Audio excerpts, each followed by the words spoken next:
Tarbiyah Islamiyah, tempat berhimpun kami. Assalamualaikum warahmatullahi wabarakatuh.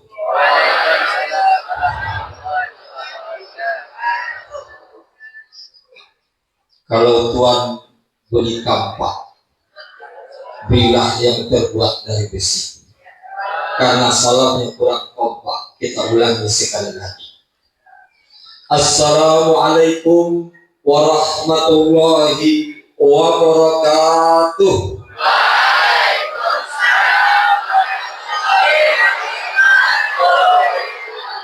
Alhamdulillahilladzi ja'ala al-laila wan-nahara khilfatan liman arada an yadhakkara wa arada shukura. Asyhadu an la ilaha illallah wahdahu la syarika lah wa asyhadu anna Muhammadan abduhu wa rasuluh. Qala Allah Subhanahu wa ta'ala fil Qur'anil Karim, bismillahirrahmanirrahim. Wa qul rabbi adkhilni mudkhala sidqin wa akhrijni mukhraja sidqin waj'alni min ladunka sultanan nasira. Sadaqallahul azim. Yang kami muliakan Bapak Pimpinan Pondok Pesantren Al-Munawwarah yang disebut dengan Muhibul Am, Buya Tengku Muhammad Busro, itu nama panjang. Yang kami muliakan Ketua Perti beserta pengurus dan juga hadir Ketua dari Mukhtasar Profesor Dr. Muzir Allah. Yang kami muliakan Ketua Perti Kota Pekanbaru secara khusus pimpinan Pondok Pesantren Al-Ikhwan Ustadz Irwan, yaitu kandidat doktor insyaallah, tak lama lagi. Para pengurus seperti yang dimuliakan Allah SWT, para umi yang mulia, dan para guru, para dosen, dan lupa tadi rektor Mahat Andi, Ustadz Ikhwan, kandidat dokter juga insyaallah. Ya. Anak-anak kami yang kami muliakan, alhamdulillah, kalau ditanya sekarang berapa, tanggal berapa Muharram,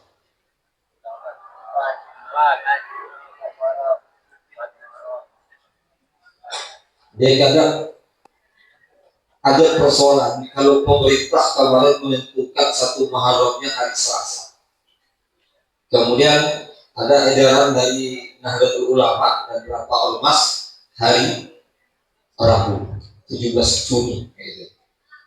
Kalau saya senang 17 Juni, kenapa saya lahir 17 Juni? Baru ulang tahun kemarin. Kalau tapi tak pakui. Coba, ketika Muharram ini kita bawa di dalam hijrah, sebenarnya persoalan begini.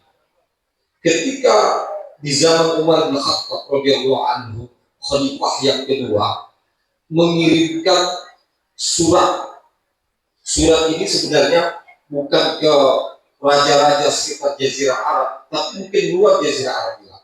Tapi ada surat jawaban dari Romawi dan dibaca oleh Umar bin Khattab. Kalau diterjemahkan begini, sudah sampai surat dari penguasa Islam yang tidak ada tanggal, tidak ada bulan, tidak ada tahun.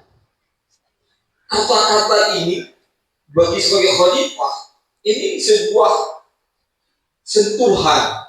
Artinya apa? Di tempat lain tanggal, bulan, tahun itu penting.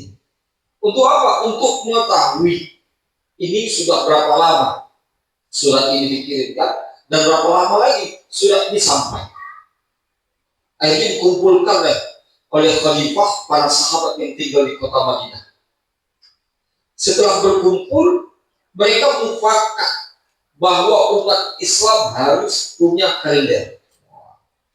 Tapi tidak ada yang protes. Padahal kalau ada orang zaman sekarang mengatakan, kalau tak ada zaman Rasulullah tak usah buatlah. Berarti kalender itu adalah bid'ah. Wah, tak usah bicara bid'ah kesana sekali. Kan gitu. Tapi mufakat para ulama, para sahabat, kita buat kalender. Tapi di saat menentukan kalendernya dari mana? Tahun satu Islam itu tahu dari mana? Usul banyak. Ada yang mengatakan dari lahir Nabi Muhammad. Ada yang mengusulkan lagi dari Nabi Muhammad diangkat sebagai Rasul. Ada yang mengusulkan Nabi Muhammad hijrah.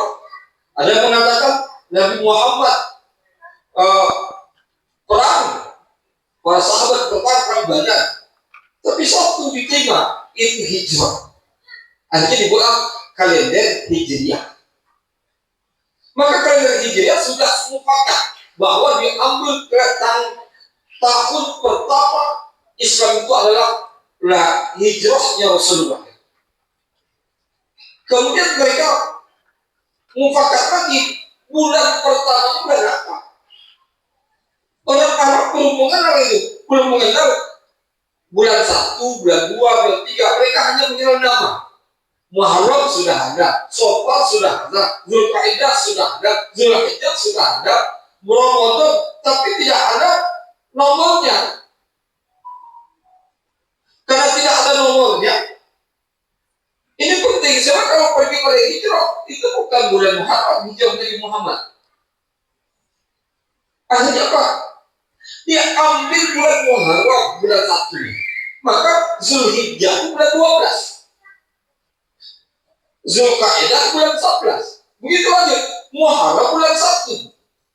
Padahal kalau kita tengok kalender Masihiyah, bulan 1-nya disebut bulan apa? Januari. Januari itu dari mana? Nama dewa, Janus. Dewa apa itu?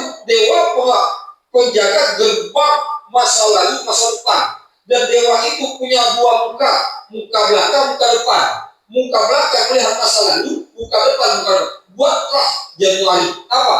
Pembuka gerbang tahun. Wah, maka kalau orang memperingati 1 Januari itu sama dengan menyembah dewa. Islam tidak ngambil Muharram. Padahal Muharram ini pada hakikatnya, kenapa tidak Zulhijjah? Kita harus bulan Muharram. Ternyata ketika ditelusuri ada berapa pendapat itu, maka melihat begini, ketika dibaca wal fajri wal layalin as, demi waktu fajar dan 10 malam. Layalin as, 10 malam ini, itu kalau ditelusuri ada 3 bulan. Ramadan 10 terakhir, Zulhijjah 10 pertama, Muharram 10 pertama. Ramadan 10 terakhir ada Lailatul Qadar. Ramadannya Zulhijjah 10 pertama itu dari puasanya sampai sholat Idul Adha-nya sampai juga berkorban. Muharram 10 pertama tidak disebut, cuma hanya puasa Asyura saja. Dan puasa Asyura ini kemudian ditelusur lagi, walaupun banyak hadis-hadis dhaif, tapi hadis gitu, walaupun dhaif. Ternyata di bulan Muharram ini banyak beberapa riwayat yang menjelaskan tentang nabi-nabi yang diselamatkan. Mulai dari Nabi Adam diterima taubatnya, Nabi Yunus dikeluarkan dari perut ikan, Nabi Nuh perahunya turun setelah Nabi Sulaiman, banyak Nabi Isa, Nabi Idris di bulan Muharram. Mufakatlah waktu itu bulan 1-nya Muharram. Ini berbagai banyak. Tapi ingat, ketika kita menentukan Muharram dengan 1 Hijriah ini, momentumnya Hijriah. Coba renungkan. Rasulullah hijrah itu mudah atau susah? Susah. Sangguplah Allah membuat hijrah Nabi Muhammad itu mudah? Buktinya Isra Mi'raj. Isra Mi'raj itu jalan aja, tapi asra bi abdi, Dari Makkah ke Masjid Al-Aqsa, lancar. Dari Masjid Al-Aqsa ke Sidratul Muntaha, lancar, mudah. Kalau Allah menginginkan Nabi Muhammad seperti Isra Mi'raj, berangkat aja mungkin naik buruk, naik apa gitu kan. Seperti Aladin naik karpet, sampai ke Madinah. Mungkinkah Allah? Mungkin. Tapi Allah menginginkan antara Isra Mi'raj dengan hijrah ini sangat berbeda. Hijrah ini ada proses pendidikan bagi manusia. Padahal kalau kita lihat tantangan-tantangan yang dihadapi Rasulullah itu tantangan itu pembunuhan, membunuh. Coba mau keluar rumahnya, itu rumahnya kebun. Mau apa? Mau dibunuh. Pernah nggak di antara kita diancam orang mau dibunuh? Kalau saya pernah diancam mau dibunuh. Jadi diancam mau dibunuh, tapi dengan mukjizat satu sisi perlindungan Allah tak jadi dibunuh, keluar dengan aman. Ketika di mereka mencari Muhammad sampai di Gua Sur, mereka sudah sampai di atas guanya, nengok ke bawah, itu masih lihat gitu. Gua Sur itu saya pernah, tapi tak sampai juga, cukup berat. Kalau Gua Hira sudah oke naik ke atas. Gua Sur itu kalau Gua Hira kita naik begini sampai ke atas seluruh gitu. Kalau Gua Sur naiknya dari sini mutar sampai sebelah sini.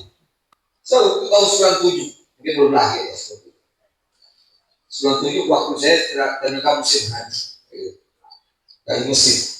Itu dengan beberapa kawan saya naik dari sini, belok ke sini, sampai di pojok sini nggak satu kami ke Gua Sur. Kenapa? Di sini jalan kecil. Orang kafir Quraisy itu yang menjadi sampai situ. Kalau mereka menengok lihat belakang, nampak ke bawah itu. Sampai Abu Bakar berkata, ya Rasulullah, kalau mereka melihat ke bawah saja, mereka lihat kita. Hanya Abu Bakar menangis, ketakutan. Tapi Rasulullah hanya mengatakan, kita di sini berdua, kuasa Yesus yang ketiganya Allah. Maka ada kalimat la takhaf wa la tahzan innallaha ma'ana. La takhaf wa la tahzan. Jangan takut, jangan sedih, sesungguhnya Allah bersama kita. Dijaga oleh Allah SWT. Coba. Kemudian ada perjalanan lagi. Ketika seorang yang namanya Suraqah berjumpa dengan Muhammad, sudah memegang pedangnya dan sudah meletakkan ke leher Rasulullah. Dia hanya mengatakan, hai Muhammad, siapa yang bisa menjagamu sekarang? Coba. Masih ada jeda waktu. Coba kalau di tempat Suraqah kita tak ngomongin. Masih oleh Allah dikasih jeda ini. Ngomong, siapa yang bisa menyatakan, hai Muhammad itu? Padahal kalau Suraqah itu mau itu, langsung jumpa tempat itu habis ya. Tidak kasih Allah. Ini kan kekuatan dari Allah SWT. Disuruhnya, hai Suraqah, kamu ngomong dulu. Dan hai Suraqah, hai Muhammad, siapa yang bisa menjagamu? Rasulullah hanya mengatakan Allah. Jatuh. Itu anak-anak yang kami muliakan, mengucapkan kalimat Allah itu berbeda. Saya pernah berjumpa dengan orang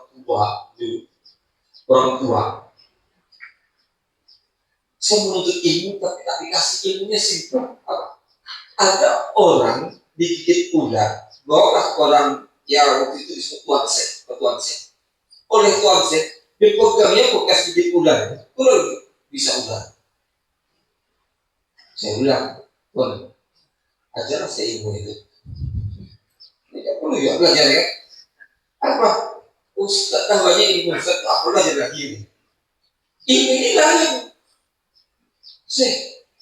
Waduh, dia bilang, saya tak ada ilmu. Saya hanya membaca La ilaha illallah. Dibaca. Semuanya dibaca La ilaha illallah. Luar biasa udah. Coba kita bisa tak luar biasa udah. 1000 kali mungkin belum tentu kan.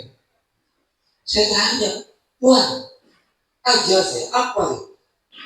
Saya batinkan tanya, juga rupanya ketika dipijit la ilaha illallah, batinnya ngomong, nggak ada yang bisa mengeluarkan bisa lagi kecuali Allah.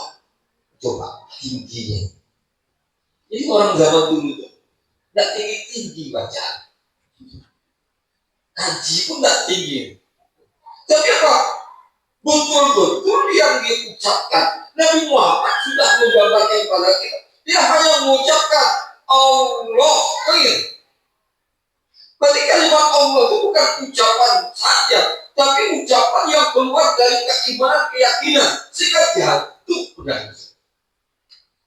Padahal kalau Allah, itu hurufnya berapa? Ada yang tahu berapa huruf? Allah berapa huruf? 5. Betul 5. Dan 5 itu dihitung lagi huruf sama dengan huruf berbeda. Perbedaan hurufnya ada berapa? 3 cuma dari alif dan ha.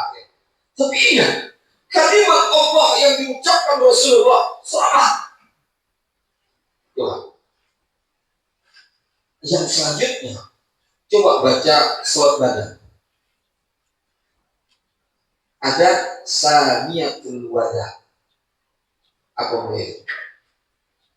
Tala'al badru alaina min saniyatul wada.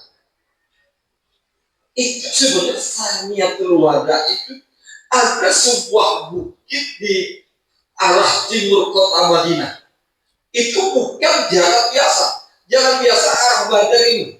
Kalau sekarang kita arah Badar itu jalan biasa. Tapi Rasulullah karena dikejar dan melalui sebuah jalan satu, itu ada 2 bukit. Bukit satu, bukit dua. Di tengahnya ada celah kecil disebut Saniyatul Wada. Dulu orang Yahudi dijadikan celah itu adalah celah yang bolong. Horornya apa? Setiap orang masuk tak pernah keluar, mati. Yang punya oleh ini.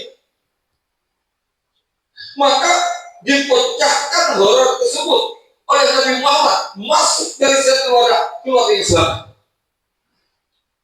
Itu kalau orang takut ini ancaman berat, harusnya kalau situ enggak. Apalagi kemarin viral itu di Pekanbaru atau video ini ada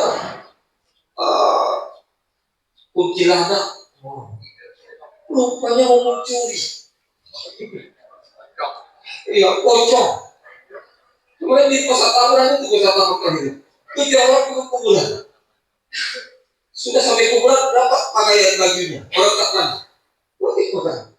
Oh, istri saya bilang, aduh takut, gua nanti di rumah, tak usah takut, itu ada pedang di rumah. Saya punya pedang, usut aja. Jadi, Bapak yang kami mulia karena yang dirahmati Allah. Karena istilah horornya orang takut pada ada horor sebenarnya. Maka Rasulullah itu ditembusnya Saniyatul Wada itu sebenarnya untuk menuntas satu persoalan dan bagi orang Yahudi ini mati. Jadi sebenarnya kalau kita baca kisah hijrahnya Rasulullah ini, itu bukan sebuah perjalanan mudah tapi susah.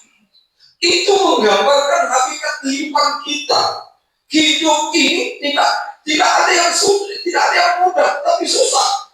Sekarang ini banyak yang sebenarnya generasi rebahan. Tahu generasi rebahan? Rebah, lembaga. Sukanya baring. Nah apa? Nah main HP. Itu generasi rebahan. Mau cari duit sambil rebah, ada yang itu. Hari apa? Timbul lagi generasi strawberry, generasi strawberry. Generasi strawberry itu ibarat strawberry. Ditengok bagus, merah, ya kan?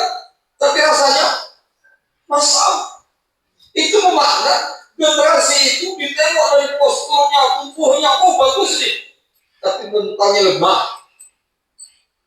Beruntung anak-anak di pesantren. Mentalnya harus kuat. Belum tentu mahasiswa itu kadang-kadang lemah juga itu. Sekarang saya bentak sedikit, nangis nih. Mahasiswa Udah bentar kerupuk. Kok kerupuk? Kerupuk kena air.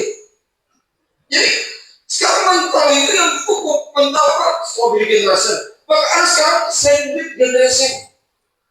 Generasi sandwich. Tahu sandwich? Generasi sandwich itu bagikan sebuah roti sandwich yang roti dibelah, masukkan semua itu. Ada telur, ada daging, ada ini, ada saus semua ya. Ketika makannya gimana? Hati-hati ya. Wah, kena jatuh. Generasi sandwich ini diibaratkan banyak sekarang orang tua punya anak satu, punya anak dua, gitu ya. Kemudian anaknya apa? Yang dididiknya sesuai kehendak anak. Anaknya tak boleh dimarahi, anaknya boleh tak tegur, anak ini ada apa? Anak dijaga begitu. Nanti kalau anaknya minta apa dikasih, minta apa kasih, itu sandwich generation. Itu kacau. Sandwich generation ini juga hanya apa? Orang tua menjadi budak anak. Ini yang dilihat. Maka kalau ada anak-anak saya di sini, dia hanya anak satu sepotong yang kuat di pondok, itu bukan sandwich generation.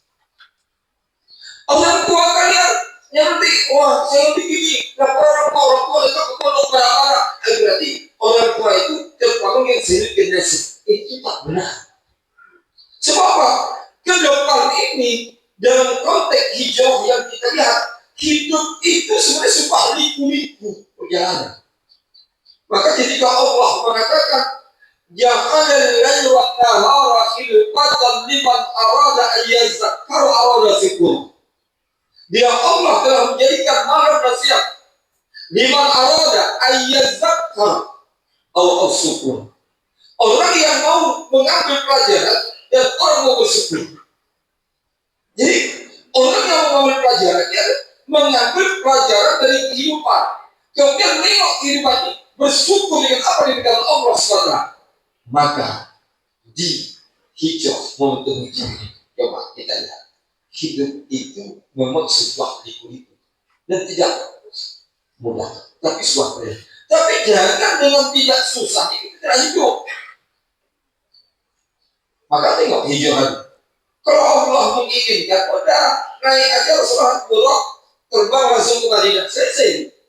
Nanti sahabat nyusul belakang, selesai. Tidak.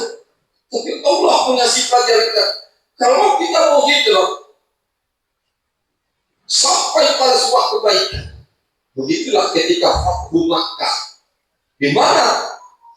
Di saat Fathu Makkah tersebut datang sahabat karena Makkah sudah tunduk, sudah dikuasai Islam. Datang sahabat, ya Rasulullah, ada hijrah yaum, adakah hijrah sekarang ini? Apa jawab? La hijrah yaum. Tidak ada hijrah sekarang ini. Al-muhajir man hajar rasul. Orang yang hijrah adalah orang yang meninggalkan keburukan. Kita meninggalkan keburukan aja, meninggalkan sesuatu yang tidak baik, kita masuk kepada yang baik, yang sudah baik, meningkatkan kebaikan tersebut. Maka hakikatnya ini kita sampai pada perjalanan hidup itu. Kita ambil pelajarannya, kita bersyukur, insya Allah kita diterima oleh Allah SWT kehidupan yang baik dan dapat ridho dan inayah dari Allah Subhanahu wa Ta'ala. Demikianlah kajian yang dapat saya sampaikan pada pagi yang mulia ini. Mudah-mudahan apa yang kita kaji dapat ridho dan inayah dari Allah SWT. Akhir kalam, assalamualaikum warahmatullahi wabarakatuh. Persatuan Tarbiyah Islami.